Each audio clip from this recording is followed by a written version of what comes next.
ada satu hal yang keren saya dengar ya, katanya begini, Tuhan tegur dia, tapi jangan dia buat dia menjadi cacat. Seakan-akan begini, kalau sempat tegur Tuhan jadi gini, nggak mau lagi dia, saudaraku. Jadi nggak mau lah. Pinter juga doanya. Aduh, perlu dipelajari nih saudaraku. Kalau berdoa jangan bilang Tuhan hukum suamiku, buat dia gitu kan, jangan.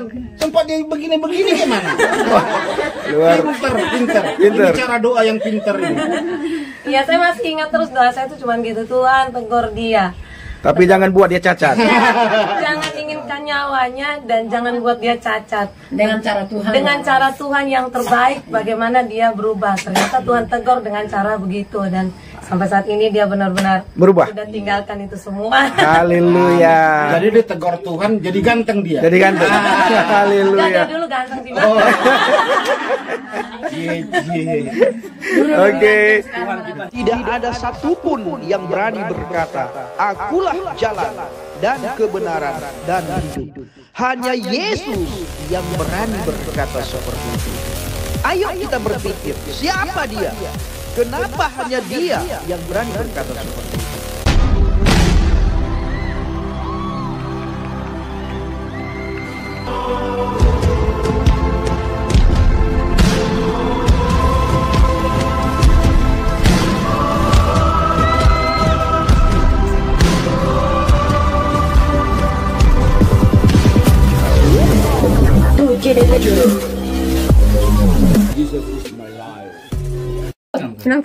Halo Ibu, ini kakak siapa ini? Dore, anaknya saya. Oh iya, yang ini? Sama, adik, kakak beradik. Ah, abang ini? Mantunya Ibu. Saya mantunya Budaman. Oh luar biasa, memang keluarga besar ini ya. Nih ya. Ini harusnya ini BPK ini tante ya? Gitu ya. Nah, harusnya BPK. Adanya ikan. Oh luar biasa ini. Ini ada degan ini enak sekali. Oh. Dugan. Halo tante. Ah ini tante. Ah ini Boru Nenggolan. Ah ini hambanya. Mungkin Nang Tua bisa kasih tahu kenapa yang membuat Nang Tua percaya banget sama Tuhan itu. Nah, Saya tante duduk di situ tante. ya. Oh iya, sini. Ini udah ada bangku. Abang mau duduk. Iya. Ini kuat nggak ini? Buat kayaknya. Nah, dua-duanya tante kami. Kami adiknya, kakak, mamanya, JDP. Jamal Dodi Pasaribu. Ya, saya yang pas di bawah mamanya Dodi Pasaribu. Kami 7 bersaudara yang sudah terima Tuhan Yesus. Sudah 4 orang, tinggal 3 lagi. Tinggal 3 lagi. Iya. Tante awalnya bisa percaya, bisa terima Tuhan Yesus bagaimana? Saya terima Tuhan Yesus ya nggak ada yang mempengaruhi sih. Saya memang sudah Tuhan pilih. Sudah Tuhan pilih ya? Sudah Tuhan pilih. Katanya dikasih Indomie, Enggak. dikasih uang. Enggak Ya? Enggak. Karena Tuhan yang pilih. Tuhan tante yang ya? pilih. Ah, Bapak Saya Ibu. percaya. Ketika firman Tuhan berkata, bukan kamu yang memilih aku, Iya. tapi aku yang memilih kamu. Iya. Kalau Tuhan sudah pilih, tidak ada satupun kuasa yang bisa menahan seseorang untuk datang kepada Yesus. Amen. Begitu tante ya? Iya. Nah, ini datang lagi saudara, ini banyak saudara tante ini. Jadi saya waktu nikah juga nikah di KUA. Saya punya surat nikah Islam. Saya dulu sholat maghrib, sholat 5 waktu. Cuma saya artinya nggak ngerti. Tapi setelah saya sudah terima Tuhan Yesus, saya mau bahasa Jawa, mau bahasa Batak, boleh. Oke, Tidak tante ya. harus bahasa Arab. Iya, Karena Tuhan saya, Tuhan yang maha tahu, iya, mengerti semua bahasa. mengerti semua bahasa. Halo tante, tante juga sama. Kalau saya sih karena nikah. Nah, karena usia saya udah tua, saya baru nikah umur 30 tahun. Karena selama ini yang datang ke rumah, yang datang semua Kristen, saya nggak mau terima karena bagi saya Kristen itu najis. Najis, kafir tante ya. Kafir, nah nggak mau saya. Setelah saya nikah, di situ juga saya belum bertobat. Saya dengar firman, masih sering ngantuk, bosan di gereja. Kadang-kadang saya keluar ngantuk, kayaknya nggak berbuah gitu loh. Belum sebelum saya punya anak kayaknya belum masuk akal gitu loh. Setelah anak saya yang perempuan lahir, umur 5 bulan dia. Tiba-tiba perutnya besar, nggak tahu kenapa. Perutnya besar, terus dibawa rumah sakit, orang semua udah ngomong. Anak ini Bu, di rumah sakit juga, ini nggak bakalan selamat. Kita lihat aja. Nah, saya di situ juga belum percaya di situ. Kita lihat aja nanti, kalau memang dia selamat, berarti terjadi mujizat katanya. Dibawalah dari tempat kami, jalan bergelombang dari Tambak Udang. Kami dulu di Tambak Udang. Jalan bergelombang dibawa ke Abdul Muluk, rumah sakit Tanjung Karang. Kami tinggal di Lampung. Nah, dibawa ke rumah sakit Tanjung Karang. Di sana juga saya juga terlihat, aduh, anak ini nggak bakalan selamat. Soalnya perutnya besar. Itu anaknya. Nah, perutnya besar. Nah, setelah dioperasi kami, datanglah suami saya, kita berdoa katanya. Nah, saya juga udah berdoa lah. Mungkin terjadi mujizat di saya kan. Kami berdoa. Udah. Tapi saya percaya nggak percaya. Berdoa kami. Tiba-tiba dokter keluar dari ruangan. Anaknya sudah sembuh katanya. Di situ saya nangis Tuhan, terima kasih. Disitulah saya sampai sekarang bertobat, percaya betul sama Tuhan Yesus. Amin. Saudaraku, bagaimana perasaanmu ketika bertemu dengan kedua tantemu ini, saudaraku? Ini adalah sebuah hal yang harganya itu tidak bisa ternilai. Jika mungkin ada orang ngasih saya sesuatu barang yang mewah dan berharga, terus ditukar dengan kebahagiaan hari ini, saya lebih memilih kebahagiaan hari ini. Karena apa? Sukacita yang saya dapatkan ini tidak bisa kita dapat dari manapun. Iya. Ini benar-benar dari Tuhan. Iya. Saya merasakan bagaimana Tuhan itu sangat baik ya. Kami bisa berkumpul sekeluarga ketika tadi di momen hari Paskah, di hari yang sangat bahagia kami berkumpul. Dan saya melihat bagaimana keluarga saya bisa melayani di atas mimbar gereja memuliakan Tuhan. Dan saya terharu sekali, Tuhan baik, Tuhan baik. Saya nggak menyangka bisa duduk berdampingan dengan tante saya, berdekatan dengan tante saya, bersama-sama mengangkat tangan, memuji Tuhan. Ini sangat hal yang benar-benar membuat hati saya, Tuhan, Engkau baik.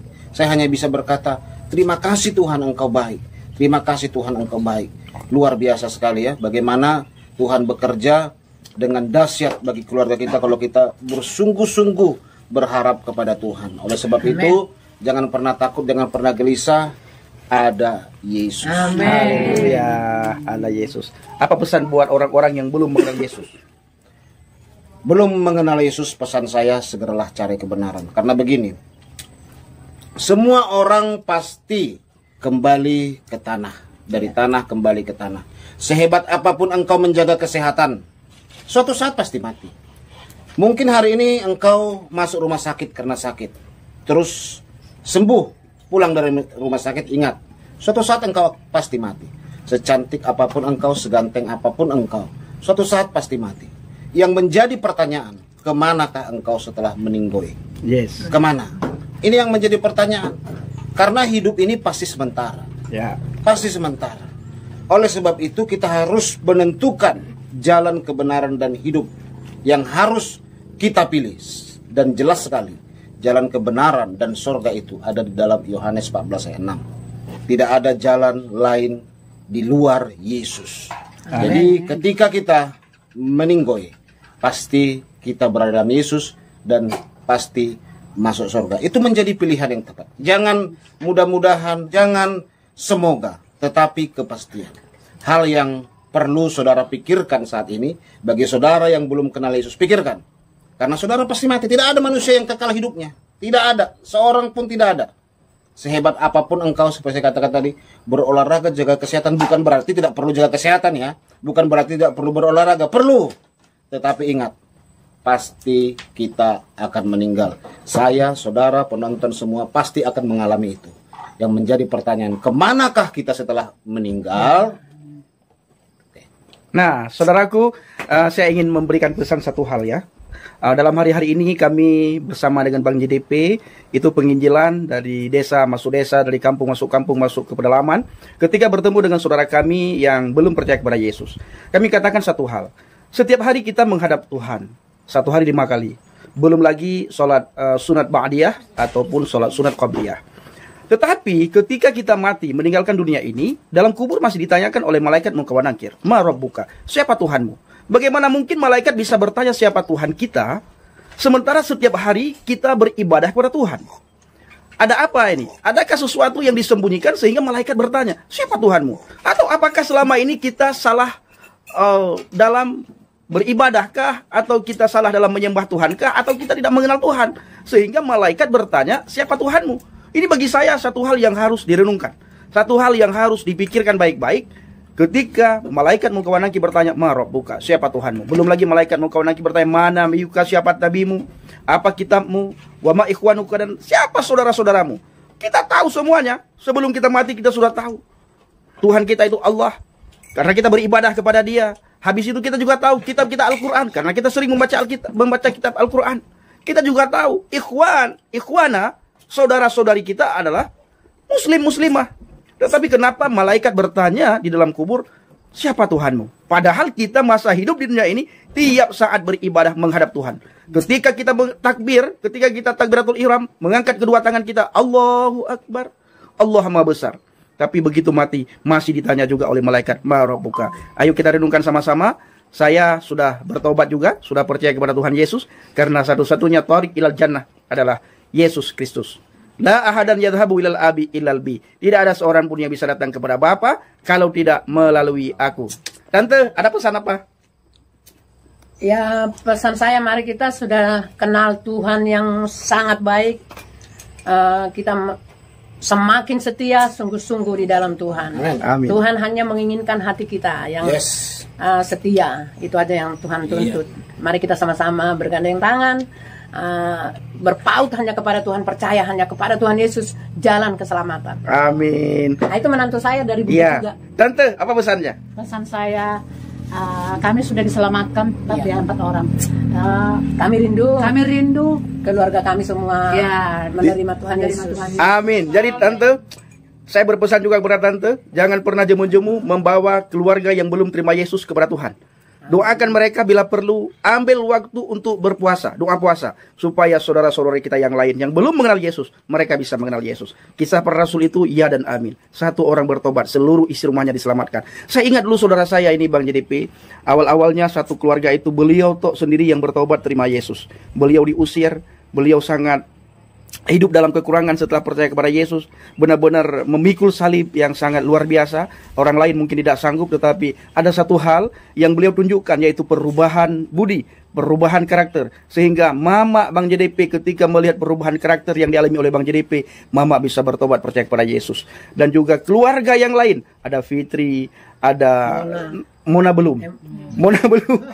Tapi keluarga besar Bang JDP sudah percaya semuanya kepada Tuhan Yesus. Tinggal satu lagi, Kak Mona. Kami juga berdoa supaya adik kami, Kak Mona, suatu hari bisa menemukan kebenaran sebagaimana kedua tantemu yang sudah menemukan kebenaran. Ya, hidup di dalam Kristus itu sangat indah, sangat luar biasa. Karena di dalam Yesus bukan hanya berbicara tentang keselamatan yang kekal di surga, tetapi masa kita di dunia ini kita diberikan damai, diberikan sukacita, diberikan kelimpahan. Dan satu hal lagi yang sangat luar biasa adalah bukan berbicara mukjizat, tetapi di dalam Kristus itu ada pemulihan.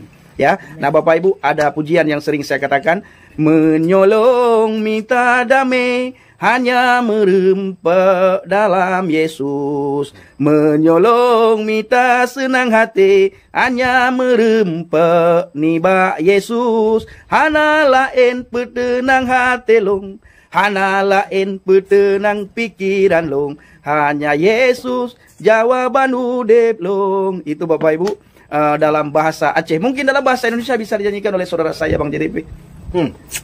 Oh ya, Kalaku cari damai, hanya ku dapat dalam Yesus. Amin. Kalaku cari ketenangan, hanya ku temui di dalam Yesus. Tak satu pun dapat menghiburku, tak seorang pun dapat menolongku.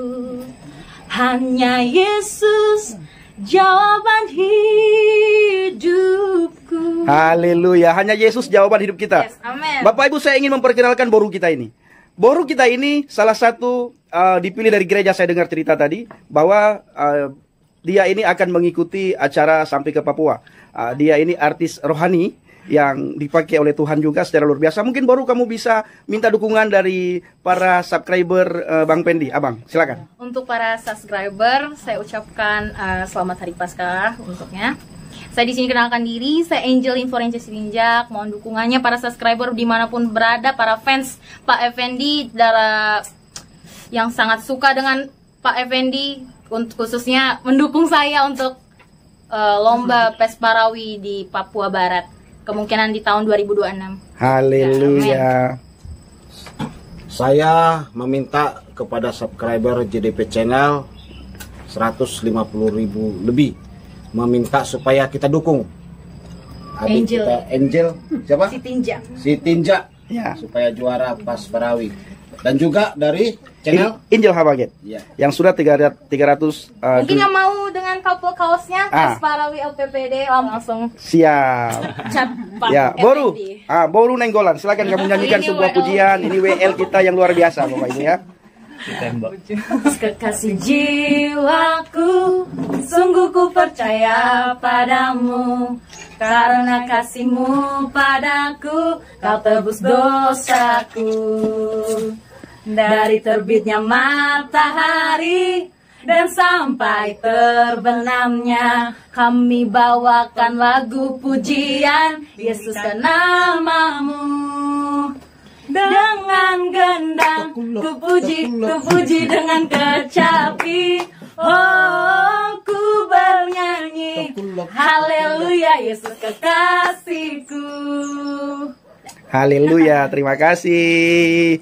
Nah, ini anak tante yang berapa tante? Anak saya nomor 3. Si Boru ya. Baru. Salam kakak. Halo. Salam abang. Oke, silakan memberikan kesaksian kakak bagaimana kebaikan Tuhan Yesus dalam rumah tangga dan dalam kehidupan kakak sama abang. Karena saya mendengar tadi abang ini banyak sekali ilmunya, entah roh nenek dari mana diambilnya, ya saya tidak tahu. Yang jelas bukan opung-opung kita, saya tidak tahu opung-opung dari mana itu datang. Ketika saya mendengar ini opung dari ini, opung dari sini, yang jelas bukan opung Batak, opung saya tidak tahu. Silakan kakak. opung Cina. Kenalkan, nama saya Jeffrey. Saya memang terlahir dari keluarga Kristen, tapi Kristennya Kristen KTP.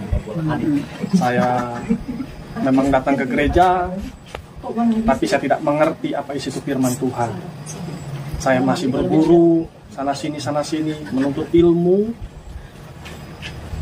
mengisi badan, merasa pengen punya jati diri, merasa hebat, tapi semua itu tipuan.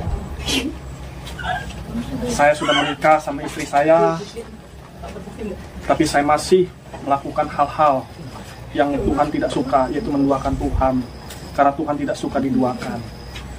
Suatu ketika waktu Paskah saya disuruh pulang, saya lagi bekerja di Bengkulu, saya disuruh pulang sama istri saya, pulang. Ini Paskah, saya bilang enggak, saya mau kerja. Tapi istri saya terus menyuruh saya untuk pulang. Kamu Kristen apa bukan? Ya, saya bilang, saya pulang. Nah, waktu saya pulang, saya pulang ke Kota Bumi. Saya nginap di Kota Bumi. Waktu jam 12 malam, saya nggak tahu kenapa mata saya terbuka.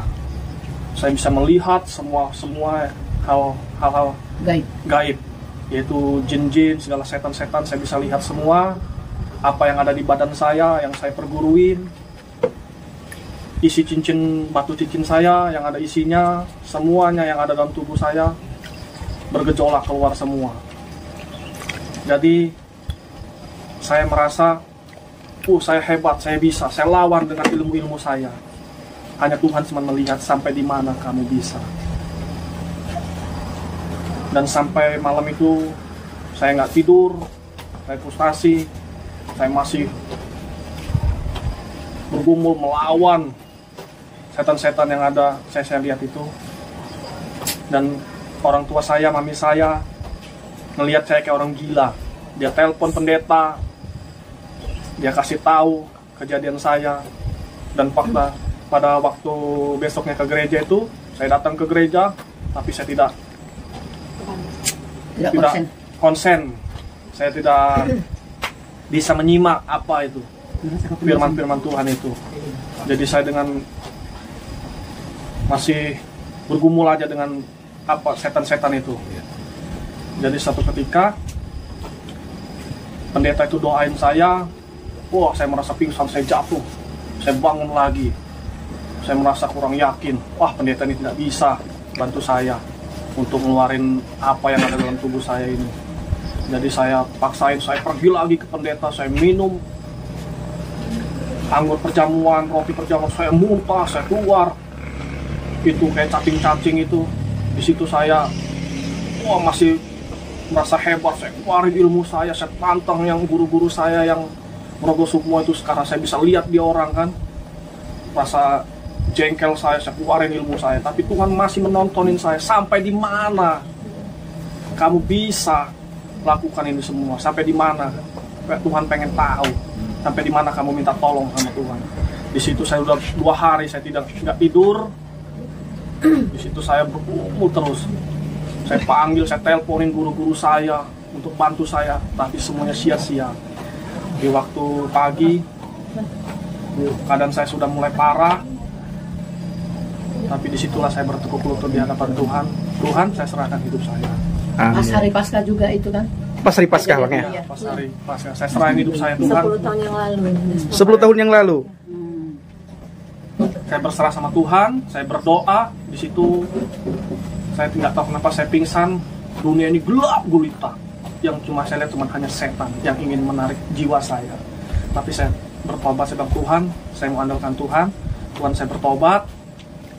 Nggak tahu kenapa ada yang mendorong supaya roh saya itu tidak keluar dari tubuh saya, masuk ke dalam. Dan di situ saya nangis, saya minta ampun, saya berserah sama Tuhan.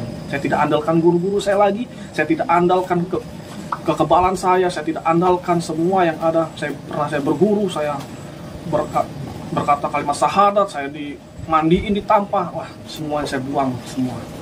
Karena itu semua pembohong, bohong bagi saya. Karena itu tipuan. Saya berserah, saya serahin hati saya serahin jiwa saya. Disitulah mulai pemulihan tubuh saya, sampai datang yang pakai jubah hitam, bawa Alkitab, nunggu di depan rumah. Saya bilang kalau saya mati, biar saya mati di pangkuan ibu saya. Saya bilang, ibu saya ditelepon sama pihak keluarga sini, suruh datang bahwa saya sedang sakit. Ibu saya datang ke sini, cepat-cepat datang ke sini. Saya bilang kalau emang Tuhan saya mau mati, saya bilang saya mati di pangkuan ibu saya. Tapi Tuhan nggak kasih. Tuhan bilang, kalau kamu mau bertobat, putuskan benang hitam itu, gunting benang hitam itu. Saya bilang Tuhan, saya gunting benang hitam itu, saya putuskan semua yang dulunya ada sama saya berguru, saya begini, saya putuskan semuanya. Saya bertobat dari narkoba, perempuan, pergaulan bebas, semuanya, mabuk-mabukan, saya lepasin semuanya. Dari merokok semuanya, saya lepasin. Dari berhala-berhala, semuanya yang atribut-atribut saya lepasin, saya buang semua. Sampai 9 pendeta yang membantu saya, sampai saya dibaptis dalam laut. Itulah Tuhan saya, Tuhan yang ajaib, Tuhan yang hidup. Amin. Yang menolong saya dan memberikan saya kesempatan.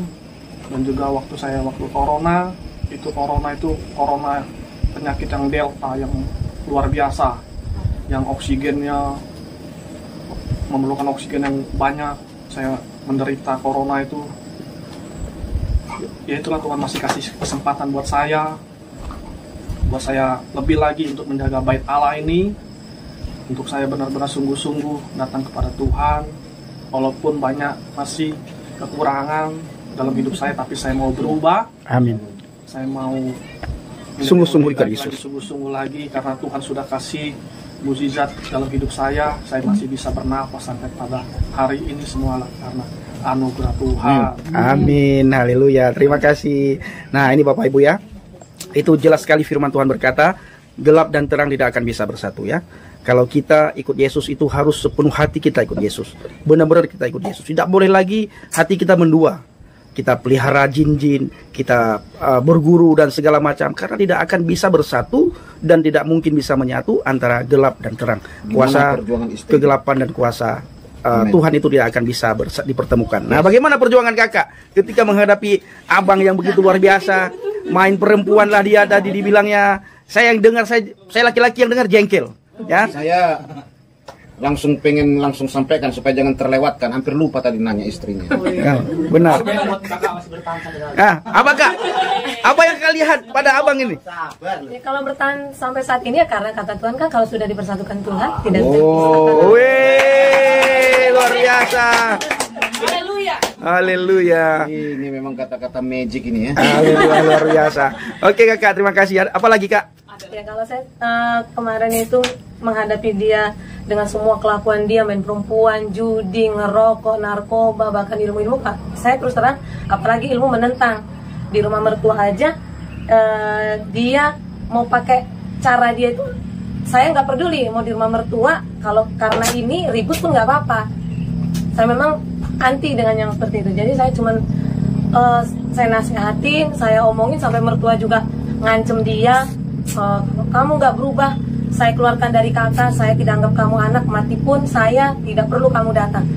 Tapi dia tetap nggak ada berubah, meskipun saya pikir kalau orang tuanya sudah yang tegur dia, yang ngancem dia begini begitu, dia pasti berubah. Ternyata dia nggak berubah. Cuman saya berdoa cuman sama Tuhan begini, Tuhan tegur dia dengan cara terbaik Tuhan. Jangan inginkan nyawanya, dan jangan bikin dia cacat. Itu aja. Mantap kali, Pak. Ternyata Tuhan dengar itu semua. Jadi Tuhan tegur dia dengan begitu rupa cara Tuhan sehingga dia benar-benar kapok gitu. Iya, luar biasa kakakku ini. Coba cium dulu. Jadi ada satu hal yang keren saya dengar ya, katanya begini, Tuhan tegur dia, tapi jangan dia buat dia menjadi cacat. Saya kenakan begini, kalau sempat tegur Tuhan jadi gini, nggak mau lagi dia terlagu. Jadi nggak mau lah. Pintar juga doanya. Aduh. Perlu dipelajari nih saudaraku. Kalau berdoa jangan bilang Tuhan hukum suamiku, buat dia gitu kan, jangan. Sempat dia begini-begini gimana? Pintar. Ini cara doa yang pintar ini. Ya saya masih ingat terus doa saya itu cuma gitu, Tuhan tegur dia. Tapi jangan buat dia cacat. Jangan inginkan nyawanya dan jangan buat dia cacat. Dengan cara Tuhan. Dengan cara Tuhan yang terbaik, bagaimana dia berubah. Ternyata Tuhan tegur dengan cara begitu, dan sampai saat ini dia benar-benar berubah. Sudah tinggalkan itu semua. Haleluya. Jadi ditegur Tuhan, jadi ganteng dia. Jadi ganteng. Haleluya. Dia dulu ganteng di mana? Oke. Tuhan kita hidup. Amin. Ya, semua karena kuasa Tuhan. Semua karena kuasa kebaikan saya, tapi karena Tuhan itu mengasih keluarga kecil saya lah yang paling utama. Amin. Tuhan Yesus baik ya. Amin. Terus andalkan Tuhan ya Bang ya. Iya. Semangat selalu dalam Tuhan. Dan kita saudara saling menopang dalam doa. Shalom, terima kasih. Sudah pelayanan perjamuan ini. Iya, luar biasa. Oke kakak, terima kasih. Shalom. Perkenalkan, nama saya Sebri Didamanik. Saya anak dari Mama Rita dan saya adalah sepupu dari Abang JDP. Jamal Dodi Pasari. Ini yang di sebelah saya adalah suami saya. Saya mau bercerita sedikit. Saya bertemu dengan suami saya ini waktu saya masih bekerja. Kebetulan suami saya ini belum mengenal Tuhan Yesus. Jadi kami berkenalan dan saya bilang saya Kristen. Kita berbeda keyakinan. Saya mempercayai bahwa Tuhan satu-satunya adalah Tuhan Yesus. Amin. Jadi saya bilang kepada suami saya, kalau mau kenal saya, mau ikut saya, ya boleh ikut saya ke gereja, pelajari apa yang saya imani. Ya. Jadi berarti kakak berpesan kepada abang waktu itu, kalau kamu mau aku, harus juga ikut mau imanku. Ya, harus ikut Tuhan Yesus, harus kenal dulu Tuhan Yesus. Jadi sebelum kami menikah, saya minta suami saya untuk benar-benar mengenal Tuhan Yesus. Bukan karena saya, tapi memang dia benar-benar mengalami secara pribadi. Mengalami secara pribadi perjumpaan dengan Tuhan Yesus. Amin. Puji Tuhannya, selama 6 bulan dia mau ikut ke gereja, dia mau menerima Tuhan Yesus dan dia minta sendiri dengan dirinya sendiri, dia minta untuk dibaptis. Haleluya. Tadinya ada pertentangan dari orang tua, tapi dia tetap meyakini bahwa Yesus adalah Tuhan satu-satunya. Haleluya. Halo Bang, shalom. Tuhan berkati Bang ya. Kakak, pesan kami tetap teguh dalam iman. Abang, lebih-lebih lagi abang yang paling penting berpegang teguhlah pada firman Tuhan ya. Jangan pernah meninggalkan Yesus sedetik pun, karena kita tidak bisa hidup tanpa Yesus. Amin. Karena kita dalam kekristenan itu berbicara tentang bagaimana hubungan kita dengan Tuhan. Jadi pesan saya kepada abang tetap semangat di dalam Tuhan, dan tetap selalu semangat, dan terus roh abang menyala-nyala, dan layanilah Tuhan. Shalom abang. Terima kasih kakak. Terima kasih. Selain mengalami pertobatan juga.